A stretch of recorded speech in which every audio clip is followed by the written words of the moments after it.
O Conselho de Administração da Petrobras aprovou o nome de Jean Paul Prats para a presidência da empresa. Indicado por Lula, o ex-senador tem quase 30 anos de experiência no setor de petróleo e gás. Outro destaque é o preço dos combustíveis, que, segundo a Agência Nacional de Petróleo, ficou estável ao longo da semana. Essa estabilidade indica que o aumento implementado pela Petrobras em suas refinarias a partir da última quinta-feira ainda não chegou nas bombas. Então, para falar sobre esse assunto, a gente chama agora o economista e professor da Faculdade do Comércio de São Paulo, Denis Medina. Seja muito bem-vindo, professor. E já peço a sua análise a respeito desse cenário que pode refletir aí para o consumidor brasileiro.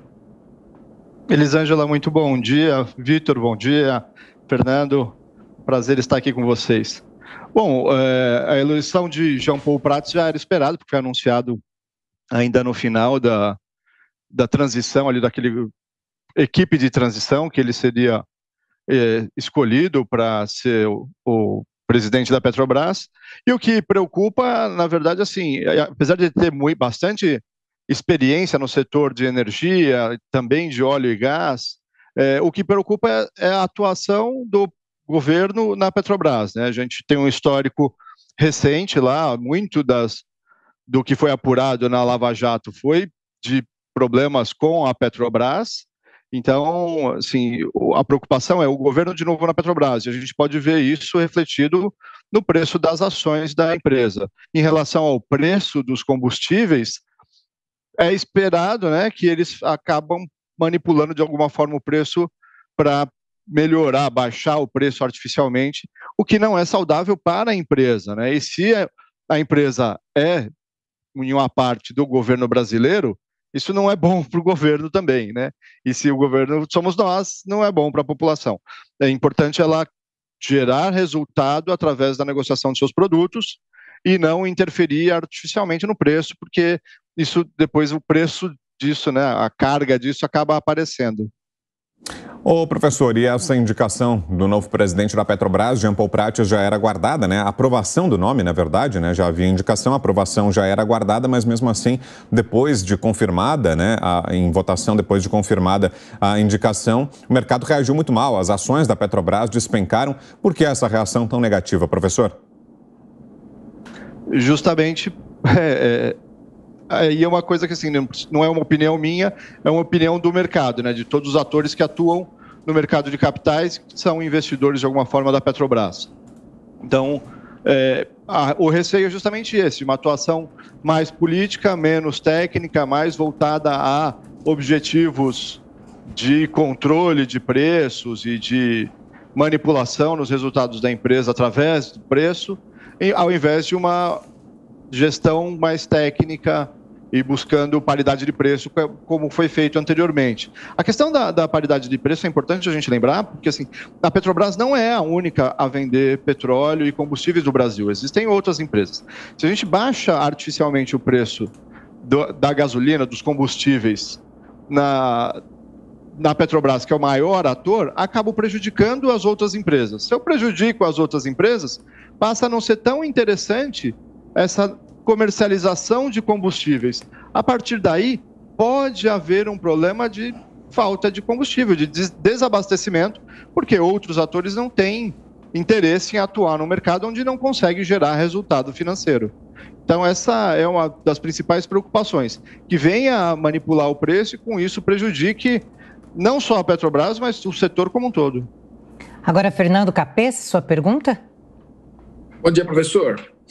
Já há manifestações de integrantes do governo dizendo que não querem seguir a padronização do preço do barril do petróleo em dólar. O Brasil importa óleo refinado ainda.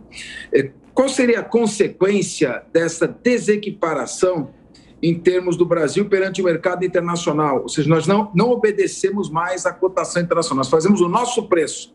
Qual é a consequência disso? E se o Brasil já é autossuficiente na produção de petróleo para abastecer todo o mercado interno e poderia se libertar dessa cotação internacional? Não e não. Não é bom perder a paridade internacional, justamente porque temos outros atores, outras empresas que atuam no mercado vendendo combustíveis também. E aí, talvez alguém mais avisado fale assim, mas e daí? Que tem outros? Os outros que façam o preço. O problema é que, assim, a Petrobras não consegue atender todo mundo, né? Precisa de outras empresas, veja, ela não é 100% no mercado dela, ela é a maior empresa, muito importante, mas não é, precisa das outras empresas. Se as outras empresas não conseguirem gerar resultado, elas quebram, ou fecham, ou mudam de atividade. E com isso a gente gera desabastecimento. E aí o problema é maior, porque numa questão, economia é sempre em cima de oferta e demanda. Se a gente não conseguir gerar a oferta necessária, a demanda vai puxar o preço para cima, e aí segure-se quem puder, né? Quem tiver combustível vai acabar vendendo no preço que o cliente está disposto a pagar, ou que está precisando pagar. Então, esse é um ponto. O segundo ponto, você falou se o Brasil já é autossuficiente em petróleo, existe uma questão interessante que é o seguinte: o Brasil sempre foi grande produtor de petróleo, mas o petróleo que a gente tinha no Brasil antes do pré-sal sempre foi um petróleo mais pesado, petróleo usado para fabricação de plástico, grosseiramente falando. Tá? A partir do pré-sal, porque a comemoração do pré-sal e todo aquele barulho do pré-sal é porque achamos o óleo leve, que é o ideal para combustível, em quantidade abundante que a gente possa usar. Mas ainda não é suficiente para abastecer todo o nosso mercado consumidor de combustíveis. Então, a gente produz muito petróleo, mas uma parte dele não serve para combustíveis. Essa é a grande questão. Então, a Petrobras não pode dizer que consegue fazer tudo sozinho, abastecer o mercado integralmente, porque o óleo produzido aqui não é o específico, todo o óleo que a gente precisa para combustível. E a gente tem outro problema que é de refino. Então, de qualquer forma, a gente precisa do mercado internacional. Se a gente perder a paridade internacional, a gente vai prejudicar outras empresas e vai causar desabastecimento. E na opinião do senhor, professor, a política de paridade internacional é a melhor para a formulação dos preços dos combustíveis ou haveria alguma outra alternativa possível? Porque isso deixa o mercado muito dependente do que acontece lá fora, né? Quando sobe lá fora, sobe aqui, quando cai é bom, cai aqui também, mas isso acaba criando uma dependência muito grande do cenário externo, né? Teria alguma outra maneira ou esse é mesmo o melhor mecanismo? No momento é o mecanismo que temos, e tem funcionado bem, a empresa tem atendido o mercado, tem tido resultados bons, tem conseguido investir, tem, de certa forma, também se livrado de ativos que não eram estratégicos para a sua atividade, através de um programa não desestatização, mas pelo menos, redução do tamanho da empresa. Então, existem outras formas de fazer, né? Existe alguma forma híbrida, onde a gente, obviamente, precisa acompanhar e entender o cenário externo, mas pode utilizar uma parte do que a gente tem aqui como um custo mais baixo, como uma compensação para isso, mas precisa ter um equilíbrio e, de novo, né, a Petrobras não está sozinha. Se ela prejudicar outras empresas do mercado, ela vai prejudicar o mercado como um todo. Então, qualquer tipo de política diferente precisa considerar os outros atores desse mercado também, né? Professor, queria a sua análise. No final de dezembro, em uma entrevista após a reunião com o presidente Lula, Prates, ele disse que a estatal precisa ir além e explorar o pré-sal e pagar dividendos aos acionistas. Eu gostaria da sua análise. A visão do PT é mais estatizante, né? Então, eles querem a empresa totalmente nacional. E uma coisa que a gente precisa observar é assim, desde dia 21 de outubro do ano passado, né, quando teve a conclusão das eleições e teve o maior valor lá na época da Petrobras, ela perdeu mais de 32% de valor de mercado. Em valores absolutos, isso significa em torno de 162 bilhões de reais. É quase uma PEC do fura-teto, né, só de perda de valor de mercado. Então, a grande preocupação dos acionistas e do mercado com a indicação do Prates e com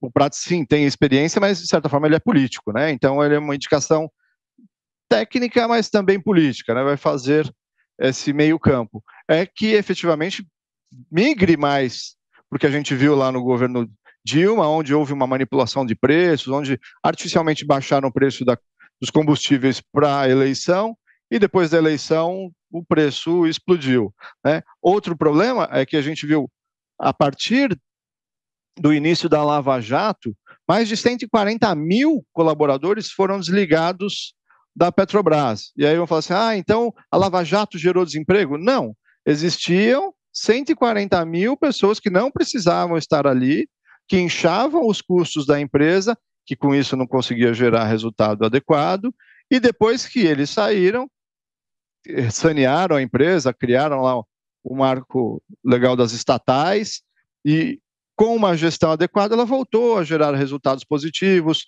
diminuiu aquele endividamento monstruoso que ela tinha. Então, a questão toda, além do Prates, é o que o governo, a forma como o governo acaba utilizando a empresa para fazer política, né? Capês.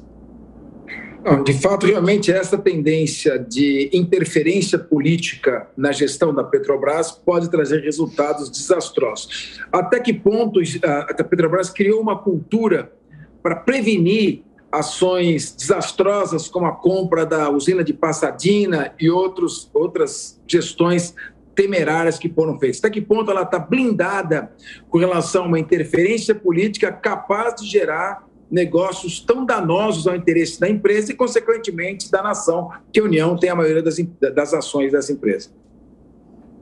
Veja, não vejo que existe uma blindagem segura, né? Nós tínhamos lá a lei das estatais, que, de certa forma, punha um prazo de quarentena longo para que houvesse políticos à frente de empresas estatais, nas diretorias, que foi quebrado ainda no ano passado. E com isso, no dia que houve a quebra disso, a ação da Petrobras atingiu o pior patamar dos últimos anos. Assim.